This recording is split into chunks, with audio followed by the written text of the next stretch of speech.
What's up and welcome back to episode number 4 of my $5,000 bankroll challenge, where my goal is to profit $5,000 within 125 hours of gameplay time. In this episode, we buy into a $100 tournament with $50 add-on at halftime, and there's also rebuys up until halftime. This is going to be a home tournament at a friend's house, so there's no rake, which is great for us. With $100, we get a total of $27,000 in chips, and the blinds start at 100, 200. There's only 10 entries so far, so we're going to be at one table with 10 players.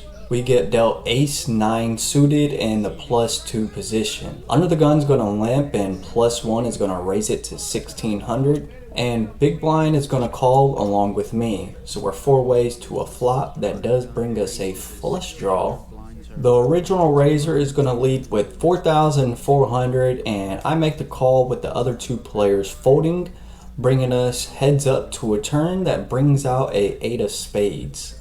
Villain's going to lead with 6,000, and I'm going to make the call thinking if my heart comes out, I'll be good. If a spade comes out, I could potentially rep that, and we'll see what happens. I can also hit an ace as well. The queen of club comes on the river, and the villain now leads with 7,000. And I'm thinking if he hit this queen, he would definitely be shoving all in, so it's unlikely he has a queen right here. And I'm putting him on some kind of pocket pair.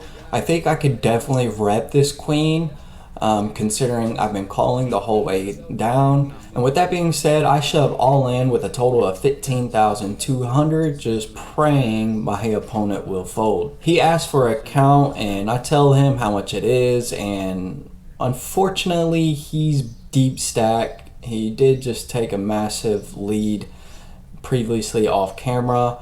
8,000 is not much to him right now, so unfortunately he makes the call and shows pocket kings.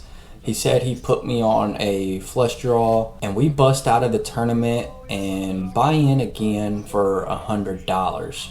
But this time we only get 20,000 in chips, which is less than what we start with at the original rebuy. We don't get a full starting stack. So we are gonna have to climb out of this. Our next playable hand, we get dealt ace king offsuit. The blinds are now 200, 400. Under the gun and +1 both limp in. I'm in the +3 position and decide to raise it to 3,000. Under the gun and +1 both call and everyone else folds, so we're 3 ways to a flop that brings us top pair. There's also a bunch of straight draws out there and also a flush draw. And when it's checked to me, I decide to shove all in with 14,200, thinking, someone can definitely have a draw here or an ace with me. And if they have an ace with me, it's likely I would get called off. And if they're on the draw, they're just going to have to pay for it because I don't have much behind. So I'm going to bet for protection this time and shove it all in. And they both make the fold, which I'm completely fine with because we take down a pretty good pot. Alright, we've been card dead for like 4 levels, and the blinds have shot up significantly to 2,000, 4,000. We're now 5-handed. Several people have been knocked out of the tournament off the video, of course. We've been card dead, and I only post the videos that I'm involved in. So with that being said, there's been a lot of people that's been knocked out already, and we're now 5-handed. And the halftime is already over, so I actually bought in, had another add-on, for $50. So our total investment right now is $250 with 2 entries and 1 add-on. So we've got to make something happen. The blinds are climbing, and we've been card dead, so it's pretty good timing though. We get king, queen offsuit. And hijack limps in with 4,000, and with me only having 26,500 chips remaining, which is less than 7 big blinds, I decide to shove it all in. It's folded to the hijack that says he has his favorite hand. I ask him what is that, and he says king 9. Then I ask him if it's suited, and he says no, it's offsuit. And as soon as he said that, I was praying for a call, considering my hand has his dominated significantly. And that's exactly what happens because he calls and now the pot is 59,000. And you can check out the original video to see exactly how it all plays out. Never know. You can still get it. I need a queen. Make it easy for me. Make it easy for me. Ooh, 6, 7, 8. Good hit, Tyler. Got him. Man, my 5-7 was golden. My pocket 8s were golden. Straight. What'd you have? Man, I knew I was supposed to call right. What'd you have? For the 8, girl.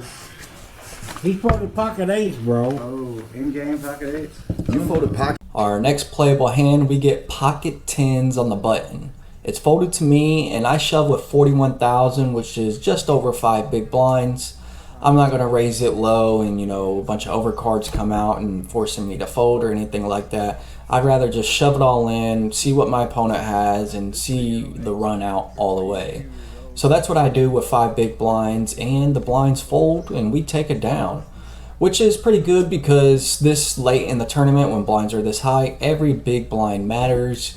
Even if it's just 1 or 2 big blinds, it matters significantly this late in the tournament. So I am more than happy taking down the blinds in this situation. Our next playable hand, we get dealt Ace-King offsuit. I'm first to act in the hijack position, and this time I have a 53,000 stack, which is about 6.5 big blinds. So you already know what's about to happen. I shove it all in and everyone folds again and we take down the blinds again. I'm completely fine with that considering the situation. It's late in the tournament and everybody's pretty short stacked. And I'm trying to get a double up and win this tournament. So I'm not going to play it slow. Alright, blinds are shooting up. They're now at 8,000, 16,000. I have exactly 75,000 in chips, which leaves me with less than 5 big blinds. One player has been knocked out outside of the content you guys been seeing, and we're now four-handed. I'm first to act in the cutoff, and I shove it all in with 75,000. Everyone folds to me, and we take down some more blinds. Next up, we're dealt Ace-9 offsuit. I lost a big blind in the previous hand, so now I'm down to 59,000 in chips, and the blinds are 8,000, 16,000, which is just under 4 big blinds for me. Cutoff limps in, and I shove all in, hoping to get everyone to fold to take down these blinds, which would put me in a good position. And that's exactly what happens. We take down the blinds again, and I'm perfectly fine with that. I mean, this tournament has pretty much been, besides the first couple of hands that you guys saw, this tournament has been pretty much shove or fold, considering the blinds are so high. Everyone's playing short stack. But at this point, another player has already been knocked out, and we finally made it to the final 3 players. Blinds are about to go up to 16,000, 32,000 in about a minute. And the chip leader is sitting on about 7 or 8 big blinds. And with us 2 short stacks only having a few big blinds each, we decided to chop it 3 ways. There's 1,600 total in the pot, so we agreed the chip leader would get $600 and us 2 short stacks would get $500 each. I bought in with a total of $250 with 2 entries and the $50 add-on. So I have a net profit of $250 with a total duration of 4 hours, making this a $62 an hour profit, which is pretty good considering the situation. And we was card dead for the first couple of hours, and we got pretty lucky towards the end of the tournament, picking up some pretty good hands that we were able to shove with. So I would say it's pretty good for a push-shove tournament. Usually it's not like this, we get some good hands in the beginning, we're able to chip up early, but when I punt off my hand in the first hand and then have to rebuy and then we go card dead, this is what happens, But it worked out well for us. We came in 3rd place and got 2nd place money where we split it with the other short stack, and I'm completely fine with that. So overall, in this entire $5,000 bankroll challenge, we have a total profit of $453. And we played for a total of 19 hours overall. That leaves me with a total of $23, almost $24 per hour. Not the greatest, but we are doing pretty good. We are in the green, and that's what matters the most. But I will say we are behind because if you do the math, 125 hours and $5,000 with being the goal, we should be profiting about $40 per hour. So we are over $15 behind, but again, we are in the green, and it's definitely better than being in the red. So we do got some work to do to catch up and hopefully reach our goal within the 125 hours of gameplay and time. And we do have a lot of time left. So we're at 19 hours right now, 125 to go total. So we have about, I think that's 106 hours remaining to reach our goal. So I will try my hardest to reach the goal, and I will see you guys on the next episode. Peace.